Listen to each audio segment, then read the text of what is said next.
वासुदेवाय धीमहि तन्नो विष्णु प्रचोदयात्। ଏହା ଥିଲା ଜଗନ୍ନାଥଙ୍କର ଗାୟତ୍ରୀ ମନ୍ତ୍ର। ନମସ୍କାର ବନ୍ଧୁଗଣ ଆପଣମାନଙ୍କୁ ଆମ ୟୁଟ୍ୟୁବ ଚ୍ୟାନେଲକୁ ପୁଣି ଥରେ ସ୍ୱାଗତମ ଏବଂ ଶୁଭକାମନା। ଫ୍ରେଣ୍ଡସ୍, ଆଜି ଆମେ ଜାଣିବା ଏହି ଆଗାମୀ 2 ଦିନ ଆପଣଙ୍କ ମାନଙ୍କ ପାଇଁ କିନା କିପରି ଭାବରେ ସାବ୍ୟସ୍ତ ହେବ, ଅର୍ଥାତ୍ ଡିସେମ୍ବର 3 ତାରିଖ ଏବଂ 4 ତାରିଖର ଦିନ ଆପଣଙ୍କ ମାନଙ୍କ ପାଇଁ କିପରି ଭାବରେ ସାବ୍ୟସ୍ତ ମଧ୍ୟ ହେବ ଏବଂ ଆପଣ ମାନଙ୍କର ଦିନ କିପରି ଭାବରେ ଚର୍ଚ୍ଚାରେ କଟିଯିବ। ଆପଣ ମାନଙ୍କର ଲଭ୍ ଲାଇନ୍ କିପରି ଭାବରେ ରହିବ, ବିଜନେସ୍ କିପରି ଭାବରେ ରହିବ, କ୍ୟାରିୟର କିପରି ଭାବରେ ରହିବ, ବ୍ୟାପାର କିପରି ଭାବରେ ରହିବ ଏବଂ ଶିକ୍ଷା, ସ୍ୱାସ୍ଥ୍ୟ ସବୁ ବିଷୟରେ ମୁଁ ଆପଣମାନଙ୍କୁ ଜଣେଇବି। ସବୁ କିଛି ମୁଁ ଏଇ ଭିଡ଼ିଓରେ ଆପଣମାନଙ୍କୁ ଜଣେଇବି। ତେଣୁ ଭିଡ଼ିଓଟିକୁ ପ୍ରଥମରୁ ଷ୍ଟାର୍ଟ କରିବା ପୂର୍ବରୁ ମୋର ଗୋଟିଏ ରିକ୍ୱେଷ୍ଟ କି ଆପଣମାନେ ଦୟାକରିକିନା ଭିଡ଼ିଓଟିକୁ ଫାଷ୍ଟରୁ ଲାଷ୍ଟ ଯାଏ ଶୁଣନ୍ତୁ ଏବଂ ଭିଡ଼ିଓଟି ଭଲ ଲାଗିଥିଲେ ଗୋଟେ ଲାଇକ୍ କରନ୍ତୁ ଏବଂ ତା ସହିତ ଆପଣମାନେ ଏ ଚ୍ୟାନେଲରେ ଯଦି ନୂଆ ଅଛନ୍ତି ତେବେ ଏବେ ହିଁ ଯାଇକି ସବସ୍କ୍ରାଇବ୍ କରନ୍ତୁ ଏବଂ ପାଖରେ ଥିବା ବେଲ୍ ଆଇକନକୁ କ୍ଲିକ୍ କରିବାକୁ ଜମାରୁ ଭୁଲିବେ ନାହିଁ। କାହିଁକି ନା କ୍ଲିକ୍ କରିବା ଦ୍ୱାରା ଆପଣମାନଙ୍କୁ ସମୟ ସମୟରେ ସମସ୍ତ ଭିଡ଼ିଓର ନୋଟିଫିକେସନ୍ ଆପଣମାନଙ୍କୁ ହିଁ ସର୍ବପ୍ରଥମେ ମିଳିଯିବ। ଆସନ୍ତୁ ଏବେ ଜାଣିବା ଆଗାମୀ ଏହି 2 ଦିନ ଆପଣମାନଙ୍କ ପାଇଁ କି କଣ ସବୁ ହେବା ପାଇଁ କି ଯାଉଛି। କଣ ଯଦି କହିବା ଆମେ ବିଶେଷ ଭାବରେ କି ଆପଣମାନଙ୍କ ପାଇଁ କିନା ଏଇ 2 ଦିନ କଣ ପଜିଟିଭ ହେବା ପାଇଁ କିନା ଯାଉଅଛି। ଯଦି କହିବା କି ଫ୍ରେଣ୍ଡସ୍, ଆପଣମାନଙ୍କୁ କୌଣସି କାର୍ଯ୍ୟକୁ ନେଇକି ଭଲ ସଫଳତା ପ୍ରାପ୍ତ ହେବାର ଯୋଗ ମଧ୍ୟ ବନୁଅଛି। ଯଦି ଆପଣମାନେ କୌଣସି କାର୍ଯ୍ୟ ଯୋଜନାକୁ ବିସ୍ତାର କରିବାକୁ ଚେଷ୍ଟା କରୁଛନ୍ତି କିମ୍ବା କୌଣସି ନୂଆ କାର୍ଯ୍ୟର ଆରମ୍ଭ କରିବାକୁ ଚାହୁଁଛନ୍ତି ତ ସେଥିରେ ଆପଣଙ୍କୁ ଭଲ ସଫଳତା ମଧ୍ୟ ପ୍ରାପ୍ତ ହେବ। ବନ୍ଧୁଗଣ, ଏହା ସହିତ ଯଦି ମୁଁ କହିବି କି ଭୂମି, ବହନ, ବାହନ ଆଦି କିଣାକିଣି ପାଇଁ ମଧ୍ୟ ଭଲ ଯୋଗ ମଧ୍ୟ ବନୁଅଛି। ବୈଜ୍ଞାନିକ ଦୃଷ୍ଟିକୋଣ ତଥା ଆପଣମାନଙ୍କର ଉନ୍ନତ ଭାବନା ଯୋଗୁଁ ଆପଣମାନଙ୍କୁ ଆଗକୁ ବଢ଼ିବା ପାଇଁ କି ସହାୟତା ପ୍ରଦାନ ମଧ୍ୟ କରିବ। ବଡ଼ ଲୋକମାନଙ୍କର ସହଯୋଗ ଓ ଆଶୀର୍ବାଦ ଆପଣମାନଙ୍କ ଉପରେ ବନିକିନା ରହିବ। ବନ୍ଧୁଗଣ, ଏହା ସହିତ ଯେଉଁ ସମାଚାରକୁ ପ୍ରାପ୍ତ କରିବା ପାଇଁ କିନା ଆପଣମାନେ କାଫି ସମୟରୁ ପ୍ରୟାସ କରିକିନା ଆସୁଥିଲେ ତ ସେ ସବୁରୁ ଆପଣମାନଙ୍କୁ ସଫଳତା ଅବଶ୍ୟ ହିଁ ମିଳିବ। କେବଳ ନିଜ କାର୍ଯ୍ୟକୁ ଯୋଜନାବଦ୍ଧ ଭାବରେ କରିବାରେ ଆବଶ୍ୟକତା ମଧ୍ୟ ରହିଅଛି। ଚାକିରି ପାଇଁ ଦିଆଯାଇଥିବା ପ୍ରତିଯୋଗୀ ପରୀକ୍ଷାର ପରିଣାମ ଆପଣମାନଙ୍କ ସପକ୍ଷରେ ମଧ୍ୟ ଯିବ। ଆପଣମାନେ ଆପଣମାନଙ୍କ ଲକ୍ଷ୍ୟ ଉପରେ ଏକାଗ୍ରଚିତ୍ତ ଭାବନା ରଖନ୍ତୁ। ଆପଣମାନଙ୍କୁ ସଫଳତା ଏ ଦିନ ମାନଙ୍କରେ ଅବଶ୍ୟ ହିଁ ପ୍ରାପ୍ତ ହେବ। ଜ୍ଞାନବର୍ଦ୍ଧନ ପୁସ୍ତକକୁ ପଢ଼ି ନିଜର ସମୟକୁ ବ୍ୟତୀତ ମଧ୍ୟ କରନ୍ତୁ। ତା ସହିତ ଆଧ୍ୟାତ୍ମିକ ପ୍ରତିଷ୍ଠିତ ବ୍ୟକ୍ତିମାନଙ୍କର ଆଶୀର୍ବାଦ ଏ ଦିନରେ ଆପଣମାନଙ୍କୁ ମିଳିପାରେ। ମାର୍ଗଦର୍ଶନ ମଧ୍ୟ ଆପଣମାନଙ୍କୁ ମିଳିବ। ସାମାଜିକ ଗତିବିଧିରେ ଟିକେ ଦୂରତା ବନିକିନା ରଖନ୍ତୁ। ଏଥିରେ ସମୟ ବ୍ୟର୍ଥ ହେବା ସହିତ ଆଉ କିଛି ଆପଣମାନଙ୍କୁ ପ୍ରାପ୍ତ ହେବ ନାହିଁ। ଦିନ ଅପେକ୍ଷା ଆପଣମାନେ ରାତିକୁ ଅଧିକ ଗୁରୁତ୍ୱ ଦେବେ। ଆଉ ତା ସହିତ ଦିଲ୍ ଅପେକ୍ଷା ଦିମାଗର କଥା ଆପଣମାନେ ନିଶ୍ଚିତ ଭାବରେ ଶୁଣନ୍ତୁ। ତାହା ଦ୍ୱାରା ଆପଣମାନଙ୍କର ସ୍ୱାଭିମାନ କୌଣସି ପରିସ୍ଥିତିରେ ବି ହିମ୍ମତର ସାଥ ଛାଡ଼ିବ ନାହିଁ। ଏହା ଆପଣମାନଙ୍କର ବହୁତ ବଡ଼ ସମ୍ପତ୍ତି ଅଟେ। ସନ୍ତାନମାନଙ୍କର ଶିକ୍ଷା ସମ୍ବନ୍ଧିତ କୌଣସି ମହତ୍ୱପୂର୍ଣ୍ଣ କାର୍ଯ୍ୟ ମଧ୍ୟ ହୋଇପାରେ।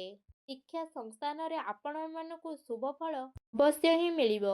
ଅନୁଭବୀ ତଥା ମାର୍ଗଦର୍ଶନ ତଥା ଜିମେଦାରୀ ମାର୍ଗଦର୍ଶନ ଆପଣମାନଙ୍କୁ ଆହୁରି ଅଧିକ ମଜବୁତ ମଧ୍ୟ କରିଦେବ। ଯେଉଁ କାରଣ ପାଇଁ କିନା ଆପଣମାନଙ୍କୁ ଉଚିତ ଫଳ ମଧ୍ୟ ପ୍ରାପ୍ତ ହେବ ଏବଂ ଆପଣମାନଙ୍କର ମନ ବହୁତ ଅଧିକ ପ୍ରସନ୍ନ ମଧ୍ୟ ରହିବ। ଆସନ୍ତୁ ଏବେ ଜାଣିବା ଆପଣମାନଙ୍କର ଏଇ ଦିନ ମାନଙ୍କରେ କଣ ନେଗେଟିଭ ମଧ୍ୟ ରହିବ। ବନ୍ଧୁଗଣ, ଭୁଲ କଥାର ପ୍ରତିକାର କରିବା ଦ୍ୱାରା କାରଣରେ ମଧ୍ୟ ଲୋକମାନେ ଆପଣମାନଙ୍କ ଉପରେ ବିରକ୍ତ ଭାବ ଦେଖାଇବେ। ଆପଣମାନଙ୍କୁ ସବୁ କଥାରେ ସଂଯମତା ଏବଂ ଗମ୍ଭୀରତାର ସହ କରିବାର ଅଛି। କେବେ ଲାପରବାହିର ପରିଣାମ ଘାତକ ଆପଣମାନଙ୍କ ପାଇଁକିନା ହୋଇପାରେ। ଏ ଦିନ ମାନଙ୍କର ଅର୍ଥର ଖର୍ଚ୍ଚ ବହୁତ ଅଧିକ ରହିଅଛି। ତେଣୁ ଆପଣମାନେ ଅର୍ଥକୁ କମ୍ କରିକିନା ଖର୍ଚ୍ଚ କରନ୍ତୁ। ତା ସହିତ ପଇସା ମାମଲାରେ କାହାକୁ ବି ଧାର ଦିଅନ୍ତୁ ନାହିଁ। କାହିଁକି ନା ଏ ଦିନ ମାନଙ୍କରେ ଆପଣମାନେ କାହାକୁ ବି ଧାର ଦେବେ ତ ସେ ଆପଣମାନଙ୍କୁ ଠକି ଦେବେ। ଆପଣମାନଙ୍କୁ ଟଙ୍କା ଦେବାରେ ବହୁତ କଷ୍ଟ ଫିଲ୍ ମଧ୍ୟ କରିଦେବେ। ଯାହାଦ୍ୱାରା ଆପଣମାନେ ବିରକ୍ତି ଭାବ ଦେଖାଇବେ ଏବଂ ତା ସହିତ ଆପଣମାନେ କଥାବାର୍ତ୍ତାରେ କ୍ରୋଧତାପଣ ଦେଖାନ୍ତୁ ନାହିଁ, କାରଣ ଆପଣମାନଙ୍କର କ୍ରୋଧ ହିଁ ବହୁତ ବଡ଼ ଶତ୍ରୁତା ହୋଇଥାଏ। ସବୁବେଳେ ମନେ ରଖିବେ, ଅନ୍ୟକୁ କହିବା ଆଗରୁ ସବୁବେଳେ କଥାଟିକୁ ସଂଯମତାର ସହିତ କଥାବାର୍ତ୍ତା କରିବେ। କ୍ରୋଧରେ ନିଆଯାଇଥିବା କଥା ବହୁତ ବ୍ୟାଘାତ ଘଟିଥାଏ। ଆସନ୍ତୁ ଏବେ ଜାଣିବା ଆପଣମାନଙ୍କର ଏଇ ଦିନମାନଙ୍କରେ ଲଭ୍ ଲାଇନ୍ କିପରି ଭାବରେ ରହିବ। ଦାମ୍ପତ୍ୟ ଜୀବନକୁ ନେଇକି ଆପଣମାନଙ୍କର ସ୍ଥିତି କାଫି ଭଲ ହେବା ପାଇଁ କି ଯାଉଅଛି। ଜୀବନ ସାଥୀମାନଙ୍କ ସହିତ ମଧୁର ସମ୍ପର୍କ ରହିବା ସହିତ ଆପଣମାନଙ୍କୁ ସେମାନଙ୍କର ସହଯୋଗ ମଧ୍ୟ ପ୍ରାପ୍ତ ହେଇଯିବ ଏବଂ ପତି ପତ୍ନୀଙ୍କ ସହିତ ସମ୍ବନ୍ଧ ମଧ୍ୟ ଭଲ ରହିବ। ଆସନ୍ତୁ ଏବେ ଜାଣିବା ଏହି ଦିନମାନଙ୍କରେ ଆପଣମାନଙ୍କର ବ୍ୟବସାୟିକ କ୍ୟାରିୟର କିଭଳି ଭାବରେ ରହିବ। ନିଜର ପରିଶ୍ରମ ଏବଂ କଠିନତା ଯୋଗୁଁ ଆପଣମାନେ ବ୍ୟବସାୟରେ ଉନ୍ନତି ମଧ୍ୟ ଦେଖାଦିବ। ଚାକିରି କରୁଥିବା ବ୍ୟକ୍ତିମାନେ ନିଜ ବ୍ୟକ୍ତିତ୍ୱରେ ମଧ୍ୟ ସନ୍ତୁଷ୍ଟ ହୋଇ ରହିବେ ଏବଂ ଆପଣମାନଙ୍କ ଚାକିରି କ୍ଷେତ୍ରରେ ହାଲକା ଫୁଲକା ପ୍ରୋବ୍ଲେମ ମଧ୍ୟ ଆସିପାରେ, କିନ୍ତୁ ଆପଣମାନଙ୍କର ବୁଦ୍ଧିମତ୍ତା ଏବଂ ପରିଶ୍ରମ ଦ୍ୱାରା ଆପଣମାନେ ସେ ସବୁ ପ୍ରୋବ୍ଲେମକୁ ସଲ୍ଭ ମଧ୍ୟ କରିଦେବେ। ଆପଣମାନଙ୍କ ବ୍ୟବସାୟ ଏବଂ ଚାକିରି କ୍ଷେତ୍ରରେ ଆପଣମାନଙ୍କର ବ୍ୟବହାର ଦ୍ୱାରା କିଛି କ୍ଷତି ଘଟିପାରେ, ତେଣୁ ଆପଣମାନେ ଟିକେ ବ୍ୟବହାରକୁ ସୁଦୃଢ଼ କରିକି ରଖନ୍ତୁ। ଆସନ୍ତୁ ଏବେ ଜାଣିବା ଆପଣମାନଙ୍କର ସ୍ୱାସ୍ଥ୍ୟ ଏ ଦିନମାନଙ୍କରେ କିପରି ଭାବରେ ରହିବ। ବନ୍ଧୁଗଣ, ଏ ଦିନରେ ଆପଣ ଶରୀରର କ୍ଷମତାକୁ ବନେଇ ରଖିବା ସହିତ ନିଜର ସବୁ କାର୍ଯ୍ୟକୁ ପୁରା ଶାରୀରିକ କ୍ଷମତାର ସହିତ କରିବାରେ ଆପଣମାନେ ସଫଳ ମଧ୍ୟ ହେବେ। ତା ସହିତ ଏ ଦିନରେ ଆପଣମାନଙ୍କର ସ୍ୱାସ୍ଥ୍ୟ ବହୁତ ଭଲ ରହିବ। ଆପଣମାନେ ନିଜକୁ ନିଜେ ଚିନ୍ତାମୁଗ୍ଧ ଏବଂ କାଫି ଊର୍ଜାମାନ ମଧ୍ୟ ଅନୁଭବ କରିବେ। ତା ସହିତ ଆପଣମାନେ ଆପଣମାନଙ୍କର ନିଜର ସ୍ୱାସ୍ଥ୍ୟକୁ ଆହୁରି ଅଧିକ ଭଲ ରଖିବା ପାଇଁକିନା ଆପଣମାନେ ପ୍ରତ୍ୟେକ ଦିନ ଯୋଗ କରନ୍ତୁ, ବ୍ୟାୟାମ କରନ୍ତୁ ଏବଂ ସୁଖାସନ ନିହାତି ଭାବରେ କରନ୍ତୁ, ଯାହାଦ୍ୱାରା ଆପଣମାନେ ସବୁଦିନ ଫିଟନେସ୍ ହୋଇକିନା ରହିବେ। ଆସନ୍ତୁ ଏବେ ଜାଣିବା ଆପଣମାନଙ୍କ ପାଇଁକିନା ଏ ଦିନରେ କ'ଣ ବିଶେଷ ଉପାୟ ମଧ୍ୟ ରହିଅଛି। ଆପଣମାନେ ବିଶେଷ ଭାବରେ ଏ ଦିନମାନଙ୍କରେ ସ୍ନାନ ଆଦି କରିସାରିଲା ପରେ ଭଗବାନ ଜଗନ୍ନାଥଙ୍କ ମନ୍ଦିରକୁ ଯାଆନ୍ତୁ ଏବଂ ସେଠି କ୍ଷୀରି ଭୋଗ ମଧ୍ୟ ଲଗାନ୍ତୁ।